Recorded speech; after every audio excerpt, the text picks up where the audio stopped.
अन्धस्य ज्ञानाञ्जनशलाकया चक्षुन्मिलितं येन तस्मै श्रीगुरवे नमः।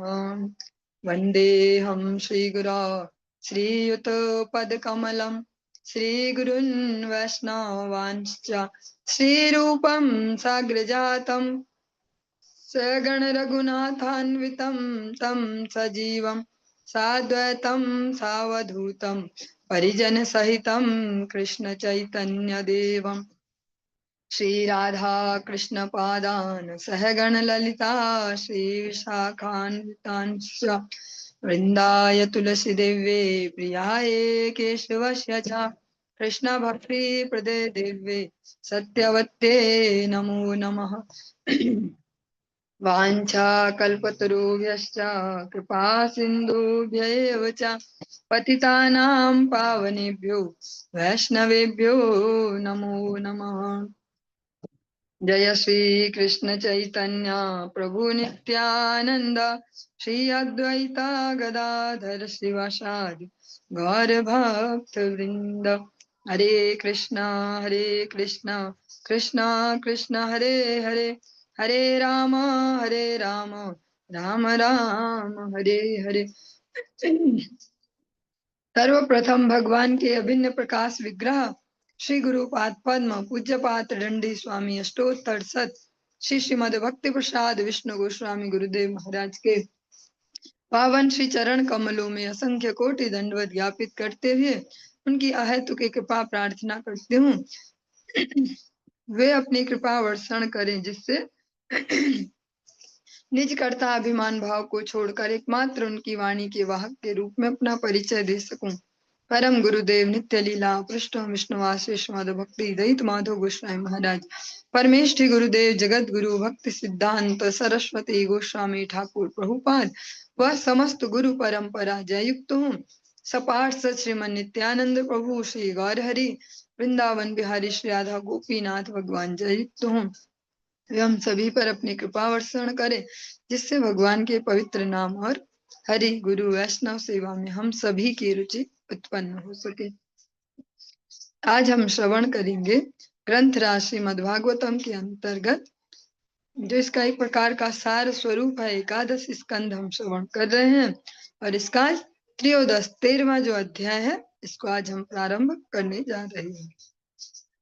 ओम नमो भगवते वासुदेवाय, ओम नमो भगवते वासुदेवाय, ओम नमो भगवते वासुदेवाय। भगवान श्री कृष्ण उद्धव जी को जो उपदेश कर रहे हैं, उसी को हम पिछले 2-3 अध्याय में श्रवण करते आ रहे हैं। इसी क्रम को आगे बढ़ा रहे हैं। श्री भगवान उवाच सत्वं रजस्तम इति गुणा बुद्धेर्न चात्मनः सत्त्वेनान्यतमो हन्यात् सत्वं सत्त्वेन चैव हि। पूर्ण पुरुषोत्तम भगवान ने कहा, भौतिक प्रकृति के 3 गुण, जिनके नाम सतो रजो तथा तमो गुण हैं, भौतिक बुद्धि से संबंधित होते हैं, आत्मा से नहीं। भौतिक सत्व गुण के विकास से मनुष्य रजोगुण तथा तमोगुण को जीत सकता है एवं दिव्य सत्व के अनुशीलन से वह अपने आप को भौतिक सत्व गुण से भी मुक्त कर सकता है। प्रैक्टिकली कैसे समझ पाएंगे? बहुत सारे ऐसे लोग होते हैं जिन्हें अच्छे लोग बोलते हैं। ऐसा हम पिछले स्कंध या इसी में ऐसा उनके बारे में सुन भी चुके हैं, जो अच्छे लोग। हाँ, भगवान दत्तात्रेय, अभी याद नहीं आ रहा प्रसंग कि अच्छे लोग भी ऐसे जो होते हैं, जिनको हम बोल सकते हैं सतोगुणी लोग। हाँ, जो खूब धार्मिक कार्य करते हैं और ऐसा कुछ आहार नहीं करते कि जो मनुष्य को नहीं करना चाहिए, और सबकी मदद में लगे रहते हैं ऐसे ऐसे, तो उनको बोलेंगे सत्व गुण में स्थित। पर यहाँ पर भगवान ने बेसिक भी बताया कि 3 गुण है, सतो रजो तमो, पर उसमें ये भी बताया कि सतोगुण भी एक भौतिक सतोगुण है, फिर एक उससे ऊपर विशुद्ध सत्व गुण है। भौतिक सतोगुण से भी जिसको ऊपर जाना है, उसको क्या अनुशीलन करना होगा? भगवत भक्ति का। जब दिव्य सत्व का वो अनुशीलन करेगा, किसके अनुगत्य में कर पाएगा? जो उसमें स्थित है स्वयं। हाँ, जिनको हम आचार्य वर्ग हमारे जो हैं, जो गुरु वर्ग है, वे हैं इस दिव्य सतोगुण में। उनका सतोगुण धरती वाला सतोगुण ऐसा नहीं है हम मनुष्यों वाला कि सबके बढ़िया सोचते हैं, सर्वे भवन्तु सुखिनः सर्वे सन्तु निरामया, ऐसा ये वो सोचते हैं, ये उसके अंतर्गत है जो वो सोचते हैं, पर वे केवल इतना ही नहीं सोचते, ऐसे समझेंगे। ऐसे नहीं समझेंगे कुछ नहीं सोचते, किसी का भला नहीं सोचते। हाँ, वो हाईएस्ट भला सोचते हैं कि जो वास्तविक भला है। जैसा आपने अभी 2-3 दिन पहले शायद दोपहर के याम कीर्तन में प्रभु जी से सुनी थी एक कथा, जो गुरुदेव बार बार कहते हैं, एक दृष्टांत। उसको हम एक बार जरा श्रवण करते हैं।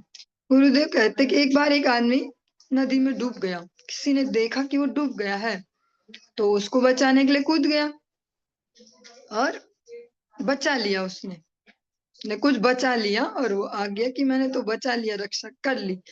तो सबने बोला दिखाओ दिखाओ दिखाओ कैसा है कैसा है। तो देखा उसके जो कपड़े थे वे थे उसके पास। तो बचा लिया तुमने, तुमने तो बोला बचा लिया, आदमी कहाँ है? अरे देख नहीं रहे कितने कॉस्टली कपड़े थे, 3,000 की तो जीन्स पैंट थी और 4,000 की शर्ट थी, ये तो मैंने बचा ली, ये तो मैंने रक्षा तो कर ली। पर जो उन कपड़ों का मालिक है, जिसकी वास्तव में रक्षा होनी चाहिए थी, उसको नहीं बचा पाए। ऐसे ही इस जगत में जो हम जो सतोगुण कह रहे हैं ना, थोड़ा अजीब लगेगा सुनने में, पर वो वैसा ही है जिस भौतिक जगत का सतोगुण। रजोतमो की तो यहाँ बात ही नहीं हो रही है। हाँ, सतोगुण भी ऐसा ही है इस जगत का। हम सबकी भलाई करते हैं, बहुत भलाई करते हैं। दुखियों पे दया करो, भूखे को भोजन, प्यासे को पानी, ऐसा ऐसा ऐसा, पर वो उनकी वास्तविक हेल्प नहीं हो रही। वो तो कपड़े बचाने वाला सिस्टम हो गया कि बहुत मेहनत की मैंने, बहुत लहरों से खूब थपेड़े खाए, जद्दोजहद की, इतने बस अपनी जान हाथ पे लेके ही मैं कूदा था और ऐसे ही मैंने तैरा और ऐसे ही बचाया। पर बचाया क्या, मैंने कपड़े बचा लिए उसके, इतने महंगे कपड़े थे, 4-4 हजार की जीन्स, 4,000 की ऐसी शर्ट, बहुत मेहनत की मैंने, पर उसको तो नहीं बचा पाए ना जो कपड़ों का मालिक था। ऐसे जो यहाँ का भौतिक सतोगुण है वो बाहर से ऐसे कि ऐसे हेल्प कर दो, भूखे को भोजन दे दो, बेचारा गरीब आदमी है, उसके पास कपड़े नहीं, उसे कपड़ा दे दो, ठंड में वो मर रहा है उसको कंबल दे दो, ऐसा ऐसा वो सतोगुण ऐसे। पर आ, वो आत्मा के लेवल पे नहीं हो रही है उसकी रक्षा, और न हम हमेशा हमेशा के लिए उसका वो अभाव मिटा सकते हैं। वो अपने कर्म फलों से फिर कुछ दिन में फिर से उस स्थिति में आ जाएगा। जैसा एक एग्जाम्पल दिया जाता है कि भैया सरकार ना बहुत बुरी है, बहुत बुरी है, कुछ लोग यहाँ अमीर होते ही जा रहे, अमीर अमीर ही होते जा रहे, गरीब गरीब ही होते जा रहे। एक बार ऐसा करो, सब पैसा एक जगह जमा करे सरकार, सबसे लेके सारी प्रॉपर्टी सब लोगों में इक्वली डिस्ट्रीब्यूट कर दे, तब शांति आएगी देश में, तब बढ़िया हो जाएगा हमारा देश, सब सर्वे भवन्तु सुखिनः। पर क्या ऐसा सच में हो सकता है? क्या सच में सब में बांट दिया जाए तो सब हो जाएंगे सब बराबर? नहीं। लगभग ज्यादा नहीं कहूंगा, अतिशयोक्ति ना भी यूज करूं, तो अगले 3-4 साल में ही, पहले तो इससे भी बहुत कम समय में, फिर से वे सब अपनी स्थितियों में पहुंच जाएंगे, क्योंकि वो इतने ही लायक थे। जो वो अमीर है उसमें वो अमीर होने की बुद्धि है, तो वो फिर से वो हो जाएगा। जो गरीब है उसने कंडीशनिंग ही वैसी ली है, उसका आचरण वैसा, उसकी थिंकिंग प्रोसेस वैसी है, तो वो वैसा ही पहुंच जाएगा। तो वो नहीं चल पाएगा सबको ऐसे बांट। ऐसी जो यहाँ का सतोगुण है, भौतिक सतोगुण, अगर समझ पा रहे होंगे, प्रयास तो है, उसको ऐसे ही समझेंगे जो हम हेल्प हेल्प कर रहे हैं, तो वो बेचारा फिर उसका उतना ही भाग्य, और उस भाग्य और उसकी हैबिट ही वैसी है, उसकी थिंकिंग प्रोसेस ही वैसी, वो वहीं पहुंच जाएगा अपने खड्डे में। आज हमने 4 जोड़े नए नए कपड़े खरीद के दिए उसको, बेटा आज से नंगा नहीं घूमना, गंदे कपड़े नहीं पहनना, ठीक है, साफ करके ठीक से ऐसे, लेकिन वो वैसा ही मिलेगा 2-3 दिन के अंदर अंदर ही। बोलो क्यों? क्योंकि उसको उन फटे कपड़ों का राज पता चल गया कि इनसे फ्री में सब मिल रहा है, ये नए कपड़े पहन के तो कोई मेरी तरफ देखता ही नहीं है, तो वो फिर उन फटे कपड़ों में पहुंच जाएगा। वो जो भूखा है, जिसको हम सोच रहे कि बेचारा भीख ना मांगे कभी, पर वो फिर वही करेगा, क्योंकि उसको हैबिट ही वैसी है, फ्री का ऐसे बैठ के, उसकी कंडीशनिंग वैसी हो गई है, वो वैसी कंडीशन हो गया, ऐसे बैठना है और दे दो, ऐसे जैसे देखते भी हम प्रैक्टिकली, आपने भी देखा होगा, छोटे छोटे बच्चे हैं जो इस लेवल की स्थितियों में रहते हैं, निम्न वर्ण से भी आ रहे हैं और निम्न परिस्थितियों में भी रहते हैं, और मेंटलिटी भी वैसी है। जैसा हमने किसी प्रसंग में सुना था ना, कि जो इस प्रकार से किसी वर्ण में निम्न आए और बुद्धि भी उसकी तमोगुण से आच्छादित तो फिर कहना ही क्या, हाँ, उसकी तो फिर दुर्गति। तो ऐसे ही देखते हो कुछ बच्चे जो वो ठीक ठाक है, उनके घर वाले कोई मजदूरी करते, कोई कुछ, उनको मिलता है खाना पीना, पर उनकी प्रैक्टिस है, उन्हें मजा आता है उसमें कि भैया ए आंटी दे दे, ए अंकल दे दे, ऐसे 10 रुपया दे दे, 5 रुपया, घूमते रहते हैं। प्रैक्टिकली देखते भी हमारे गेट पे भी ऐसे जो पास में थोड़ा दूरी पे ऐसे जो रहते हैं, वो बच्चे ऐसे भी निकल जाते हैं, उनके लोग खेल है वो, उनको उसमें कोई सेम नहीं, कोई शर्म नहीं, भीख मांगते कैसे मांगने जाए, उनके लिए तो मजा है, वो छुट्टी है ना, आज चलो ए आंटी दे दे, क्या पता कोई आंटी दे ही दे 5 रुपए, मजा आ जाएगा, बिस्कुट खाएंगे, ऐसा खाएंगे, हाँ। तो वो वैसा वाला। तो इस भौतिक जगत में अगर ये सतोगुण की अगर समझ पाएंगे, जो दयालुता है, ऐसे करुणा, जो वो फिर ज्यादा बेनिफिशियल नहीं है, वो कपड़े बचाने जैसा ही है। वास्तव में जो सतोगुण है, वो दिव्य सतोगुण हम तब प्राप्त कर पाएंगे जब जो उसमें स्थित है ऐसे जनों के सन्निधि में, उनके अनुशासन में जीवन को ढाल पाए, वो अपनी कंडीशनिंग ब्रेक कर पाए जो अभी तक भर भर के हो चुकी है। तब यहाँ ऐसा नहीं सिखाया जा रहा है बिल्कुल भी कि दया मत करो, मदद मत करो, इसको इस वे में ना ले, क्योंकि अगर आपको एक स्टेप और ऊपर का समझना है तो उसकी चर्चा करनी होगी, फिर नीचे वाले की कैसे करेंगे। तो फिर जो नीचे स्थित होगा उसको लगेगा कैसे हैं ये लोग, तो ऐसे देखो कितने रूड से हैं, ये भक्त हो गए ये लोग, और ऐसे बोलते हैं। तो वैसा नहीं है, इसको समझना होगा, क्योंकि वास्तव में जो हेल्प है वो थी कि उस आदमी को बचाता हो, भले कपड़े बह जाते, नंगाई उसको बचा लेता, कपड़े फिसल जाते, पर जान तो बचती। कैसे जीवात्मा को बचाया जाए, उसको अगर भगवत भक्ति में लगा पाए, कैसे भी प्यार से, ऐसे वैसे कैसे। हाँ, अगर आपको लगता है आपके कपड़े दे देने से और वो भक्ति में लग जाएगा कि आंटी ये अंकल ये बहुत अच्छे हैं, ये जो भी है भाई साहब बहन जी, इनके कहने पे चलो, तो भर भर के कपड़े नए नए खरीद खरीद के दो, ऐसे जो जो भी आपको लगे वहां उसको लगाया जाए, जो एनर्जी वैसी लगानी उसको वैसी जगह लगाया जाए। जो कुछ भक्त हैं जो सच में भक्ति कर रहे हैं, और वो भी तो किसी भी फाइनेंशियल स्टेज के हो सकते हैं, उनको हेल्प कर सकते हैं हम, हमें धनी तो किसी की हेल्प में देना है, उनकी हेल्प कर सकते हैं कि नहीं नहीं कोई बात नहीं, आप लोग ऐसे करो, चलो एकादशी प्रसाद हमारी तरफ से आप लोगों के लिए। तो बहुत सारे होते हैं ऐसे भक्त भी कि जो आचरणशील है पर फाइनेंशियली वीक हो, या कुछ ऐसी प्रॉब्लम हो, किसी के जीवन में आ जाए ऐसी कोई परिस्थिति, उस दयालुता को हम वहां लगा सकते हैं। तो जो दिव्य सत्व का जो अनुशीलन है, भगवान उद्धव जी को ये समझा रहे, हमें नहीं, कि जो भौतिक सत्व गुण है उससे भी मुक्त हुआ जा सकता है। सत्वाद धर्मो भवेद वृद्धात् पुंसो मद्भक्ति लक्षणः सात्विकोपाश्रया सत्वम ततो धर्मः प्रवर्तते। जब जीव प्रबल रूप से सत्व गुण में स्थित हो जाता है तो मेरी भक्ति के लक्षणों से युक्त धार्मिक सिद्धांत प्रधान बन जाते हैं। जो वस्तुएं पहले से सत्व गुण में स्थित हैं उनके अनुशीलन से सत्व गुण को प्रबल बनाया जा सकता है, और इस तरह धार्मिक सिद्धांतों का उदय होता है। जब जीव प्रबल रूप से सत्व गुण में स्थित हो जाता है, जो वास्तविक सत्व गुण है उसमें, तो मेरी भक्ति के लक्षणों से युक्त धार्मिक सिद्धांत प्रधान बन जाते हैं। तब प्रायोरिटी उसकी क्या होंगे, उसकी जो थिंकिंग प्रोसेस वो कैसी होगी कि जिससे भगवत प्रसन्नता में वैसे काम करूं। अभी तक का जो मेरा हिसाब किताब था, उसका फोकस, उसका जो मेन जो कह सकते हैं वो टच है ना, वो था कि मुझे अच्छा लगता है, मुझे बढ़िया लगता है दूसरों की हेल्प करना, इसलिए मैं करता हूँ, मुझे अच्छा लगता है किसी को ऐसे करना, मैं इसलिए करता हूँ। पर जब वो दिव्य सत्व गुण की, विशुद्ध सत्व गुण की प्रैक्टिस करेगा, तब वो लेवल आएगा कि भगवान की जिसमें प्रसन्नता हो। क्योंकि हम ऐसा भी देखते हैं ना, बहुत सारे भक्त बहुत सारे सेवा प्रकल्प चला रहे हैं, जहाँ रोज फ्री भोजन बांटा जा रहा है और विद्यालय खोले जा रहे हैं, ऐसा ऐसा वो सब भी चल रहा है।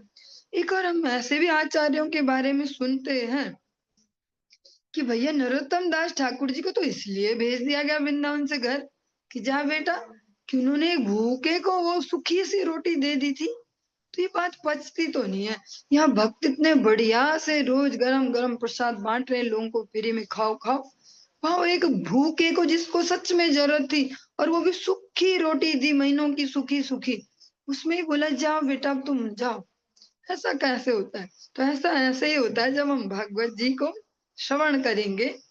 पचा तो धीरे धीरे पाएंगे, पर श्रवण करेंगे धीरे धीरे धीरे धीरे, तब वो समझ पाएंगे। वरना इसीलिए कहते हैं कि डायरेक्ट जंप नहीं माननी है, हायर लेवल पे पचा नहीं पाएंगे। सुनेंगे हम, हाँ अच्छा लोकनाथ गोस्वामी ऐसे ऐसे कैसे किया उन्होंने, ये सुनाने वाले सुना तो रहे कि बहुत बढ़िया संत थे, पर ऐसा क्या किया नरोत्तम दास ठाकुर जी ने? उन्होंने तो उनकी इतनी सेवा की, लैट्रिन बाथरूम तक साफ किया, रोज उनके लिए रास्ता साफ किया, उनको ये जीवन दे दिया, घर बार भी छोड़ दिया, और हेल्प भी तो की थी एक आदमी की। बेचारा भूखा था इतने दिन का, मरने ही वाला था बस, और उसको सूखी सी रोटी दे दी पोई कि जा भैया प्राण बचा। उनको बोला कि जा तू बेटा। ऐसा कैसे, वो कैसे भक्त हो गए? तो इसीलिए भक्तों के भी जो विभाजन है, जो मध जो हो गए हायर स्टैंडर्ड, एक मिडिल और एक लोअर, उसके भी अलग अलग तीन तीन विभाग। इसलिए शिक्षा बहुत जरूरी है भक्ति राज्य में आगे बढ़ने के लिए, वरना हम कोई अलग ही भक्ति राज्य में पहुंच जाएंगे। जो ये भक्ति राज्य है गौड़ी वैष्णव भक्ति, इसमें शिक्षा सबसे महत्वपूर्ण है।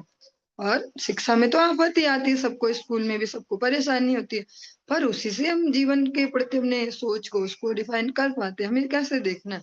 तो जब हमने सुना होगा, पढ़ा होगा कि वैष्णव भी 3 टाइप के होते हैं, उन 3 टाइप के भी 3 टाइप ऐसे ऐसे, ओ तब हम समझ पाएंगे। शायद वो दूसरे स्टैंडर्ड के होंगे, हमें जो समझ में नहीं आ रहे, पर वो है ऐसे, तब उनके प्रति अपराध बुद्धि नहीं होगी। वरना हम कितने से बड़े साधु का संग कर ले जबरदस्ती, समझ में कुछ नहीं आएगा, क्योंकि हम नहीं समझ पाएंगे उनकी क्रियाओं का वास्तविक विज्ञान। तो शिक्षा अत्यंत आवश्यक है, और तब हम इसको अच्छे से समझ पाएंगे। धर्मो रजस्तमो हन्यात् सत्त्ववृद्धिरनुत्तमः आसु नश्यति तन्मूलो यधर्म उभये हते। सत्व गुण से सुदृढ़ हुआ धर्म रजो तथा तमो गुण के प्रभाव को नष्ट कर देता है।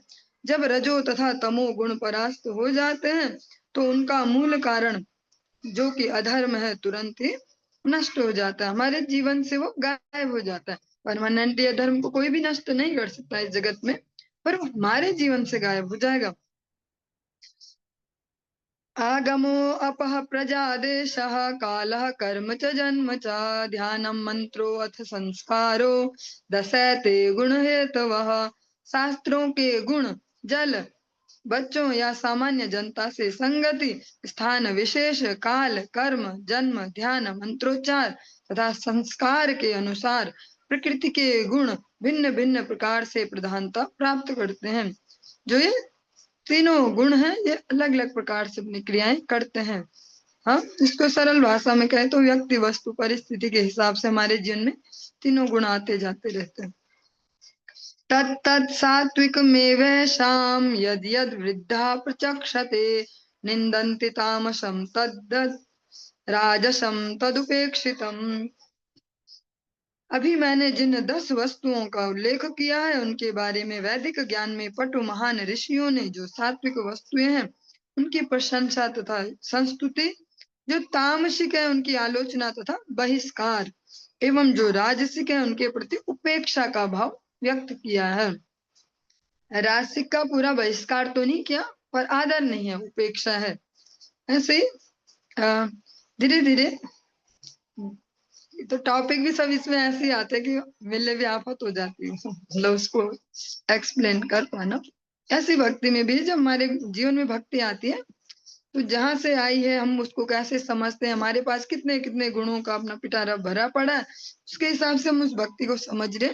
अब भक्ति भी तमोगुणी, रजोगुणी, सतोगुणी है। धीरे धीरे धीरे धीरे गुरु वैष्णव अनुगत्य से, और कोई जीवात्मा हो सुकृतिशाली जो सेवा की विशेषता समझ पाए, स्पेशली सेवा की, तो वो फिर इनको इजीली पार कर पाएगा बहुत जल्दी जल्दी। नहीं तो फिर भटकते रह जाएंगे, रजोगुणी ही रह जाएंगे, या तो तमोगुण तो चलो छूट गया ऐसे, और फिर रजोगुण में ही हम घूमते रह जाएंगे। उससे थोड़ा ऊपर जाना हो तो सेवा की प्रधानता जीवन में चाहिए, और जो उस सत्व गुण में स्थित है उनकी सन्निधि चाहिए। उनका अनुशासन जीवन में होगा तो हम बहुत जल्दी ऊपर जा सकते हैं। सात्विकान्येव सेवेत पुमान् सत्त्वविवृद्धये ततो धर्मस्ततो ज्ञानम यावत् स्मृतिरपोहनम।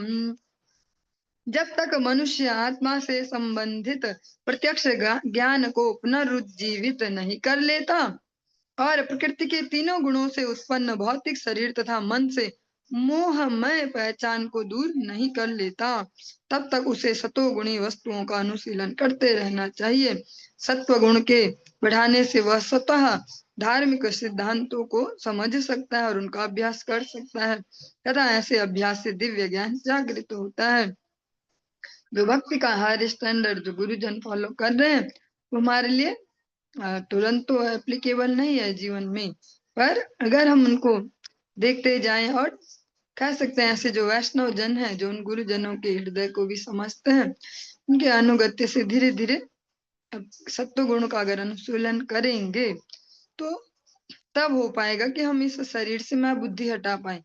क्योंकि ये कहने में तो बहुत इजी है बोलने में कि शरीर में मैं और जो शरीर से संबंधित है उसको मेरा मानना, ये पशु बुद्धि है ऐसा, पर इस बुद्धि को छोड़ना अत्यंत मुश्किल है। इतना इजी नहीं है जितना शब्दों में बोला जाता है।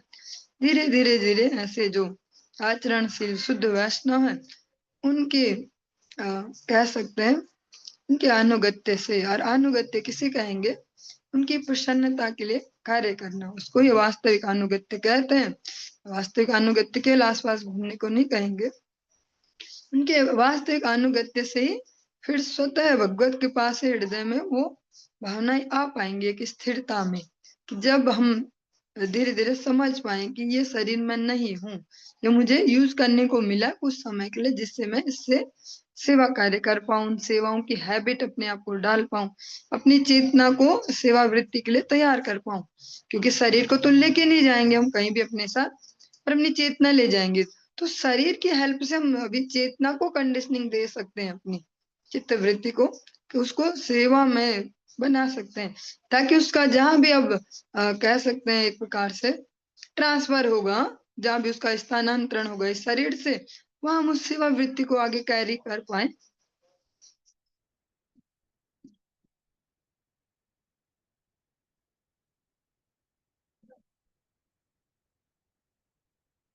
वेणु संघर्षजो बहनिर्दग्ध्वा शाम्यति तद्वनम् एवं गुणव्यत्ययजो देह शाम्यति तत्क्रियः।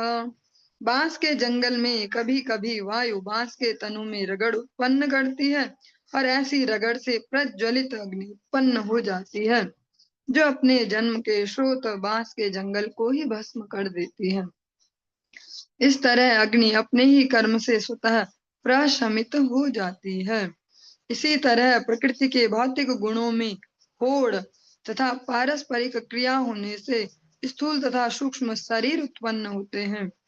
यदि मनुष्य अपने मन तथा शरीर का उपयोग ज्ञान का अनुशीलन करने में करता है तो ऐसा ज्ञान देह को उत्पन्न करने वाले गुणों के प्रभाव को नष्ट कर देता है। इस तरह अग्नि के ही समान शरीर तथा मन अपने जन्म के स्रोत को विनष्ट करके अपने ही कर्मों से शांत हो जाते हैं। बहुत सूक्ष्म सा एग्जाम्पल दिया, जैसे बांस के जंगल है, उन बांसों में आपस में घर्षण होता है, उनसे यह अग्नि प्रकट हो गई और उसी आग से सारा बांस का पूरा जंगल जल भी जाता है। ऐसा होता भी है प्रैक्टिकली, और फिर वो आग खुद भी बुझ जाती है। हाँ, आग खुद ही जली और खुद ही उसने अपने कारण को भी जला लिया बस। ऐसा इस शरीर के लिए कहा गया, मन और शरीर। और यही जो प्रैक्टिकल प्रोसेस है जिसको यहाँ पे भगवान कह रहे हैं यही भक्ति है, अगर समझ पाएंगे। मतलब ये संपूर्ण भक्ति नहीं है, पर उसका एक प्रारंभिक स्टेज यही है जीवात्मा के लिए, कि वो जो ये मन है और जो ये शरीर है इनको यूज कर करके अपने सो कॉल्ड मजे के लिए, अपने इंद्रिय तर्पण के लिए मन जो है और शरीर की जो इंद्रिय है इनके संयोग से जो भी करते जा रहे, कभी ये कर कभी वो कर, ऐसे ऐसे उससे नए नए कर्म बंधन बनाते जाते हैं। उन नए नए कर्म बंधनों के चलते हमें नए नए शरीर लेने होंगे, फिर उससे नए नए कार्य करते जाएंगे, फिर नए नए शरीर। तो एक कंटिन्यूअस प्रोसेस चलती जा रही है। हाँ, इसको कैसे हम एक चेंज दे पाएंगे इस प्रोसेस को, कि वही मन और वही शरीर, और ये खुद से नहीं हो पाएगा किसी के भी जीवन में, ये भगवत कृपा से, हाँ, गुरु वैष्णव कृपा से, हरि गुरु वैष्णव प्रसादे पाई भक्ति लता बीज, उनकी कृपा से ये हो पाएगा। वही इस जो प्रोसेस चल रही थी, वो कर्म करो फिर फल खाओ, फिर कर्म करो फिर फल खाओ, ऐसे ऐसे नए नए शरीर लो, उसको वो ब्रेक करते हैं। इसलिए वो इतने महत जन है, इतने दयालु हैं, इसलिए हमें उनके प्रति हमेशा कृतज्ञ रहना है। फिर कृतज्ञता कैसे शो करते हैं हम? उनकी सेवा करके, उनकी प्रसन्नता के कार्य करके, और फिर उनकी प्रसन्नता के कार्य करेंगे तो यस्य प्रसादाद भगवत प्रसादो यस्य प्रसादन न गति कुतोपि, तब समझ पाएंगे उसको। नहीं तो गाते गाते 100 200 400 साल भी हो जाए, समझ नहीं पाएंगे। ऐसे जब हम इसी मन को, इन्हीं जड़ इंद्रियों को, जिनको अभी तक अपने मजे में लगाया और अपने मजे से मजा भी नहीं आया, फिर वो अगला शरीर, फिर उसको भी अपने मजे में लगाया, फिर भी मजा नहीं आया, और मजा, तो और शरीर और शरीर, ऐसे। लेकिन जब वो हमारे जीवन में आए, इसीलिए इसी एकादश स्कंद में बहुत सुंदर सा श्लोक हमने श्रवण किया था। दुर्लभो मानुषो देह देहि नाम क्षण भंगुरा तत्रापि दुर्लभम मन्ये वैकुंठ प्रिय दर्शनम। दुर्लभ है ये मानव जीवन, उस पर भी क्षण भंगुर है, विशेषता ये है। और उसमें भी सबसे जो बड़ी बात है वो क्या है? सबसे दुर्लभ वस्तु ऐसे क्षण भंगुर मानव जीवन में भगवान वैकुंठ नाथ, जिनसे सच में प्रेम करते हैं, उनके जो सच में प्रियजन है, उनका दर्शन अगर किसी जीवात्मा को प्राप्त हो जाए, वो सबसे बड़ी दुर्लभ बात है। क्यों? क्योंकि वे इतने दयालु हैं, उनके सामने कोई हिसाब किताब नहीं चलेगा कि तू बड़ा पापी है, इसने ऐसा भी किया, इसने वैसा भी किया। नो कमेंट, अब ये मेरे अंडर में, अब तुम जाओ। ऐसे भेजा था ना जामिल के यमदूतों को विष्णु दूतों ने, अब जाओ, अब यहाँ हमारा जोर है, अब आपका गया, आप मत लगाओ अब हिसाब, अजामिल ने ऐसा किया था, अजामिल ने वैसा किया था, हम देख लेंगे क्या क्या किया था और कैसे कैसे किया था। फिर अजामिल को मौका दिया गया था, फिर से मनुष्य शरीर मिला, वही खत्म नहीं होगी कहानी की बस भगा दिया उनको। फिर पूरे 10 और 12 साल, 10 से 12 साल के बीच उन्होंने हरिद्वार में रह के तीव्रता से भजन किया, फिर भगवत धाम प्राप्त किया। वो भी एक प्रोसेस है। तो अगर इसी मन को, इसी शरीर को, ऐसे जो महत जन है उनके अनुगत्य में हम सेवा में लगा लें, भगवान नाम में लगा लें, तो फिर ये प्रोसेस खत्म हो जाएगी। फिर जो मन भगवत सेवा में लग चुका है, जो शरीर, जो इंद्रियां भगवत सेवा में, गुरु वैष्णव सेवा में लगती हैं, फिर वो जो अब सेवा में लगी हैं, उससे जो रिजल्ट है, उससे क्या होगा? वो जो जड़ बुद्धि है वो खत्म हो जाएगी, अपनी इंद्रिय तर्पण की, मैं ही मजा मारू, मैं ही मजा मारू, वो खत्म हो जाएगी।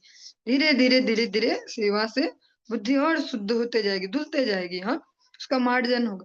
फिर वो स्थिति आ पाएगी जो इससे पहले अभी श्रवण किया था, कि शरीर में से मैं बुद्धि हटना, तब वो हो पाएगी। हम ऐसे तो बोल देते हैं अभी दिमाग से सोच के और मुंह से ऐसे, गोलोक धाम जाना है हम सबको। पर हम सबको नहीं जाना गोलोक धाम, हमारे लिए नहीं है वहां कोई जगह।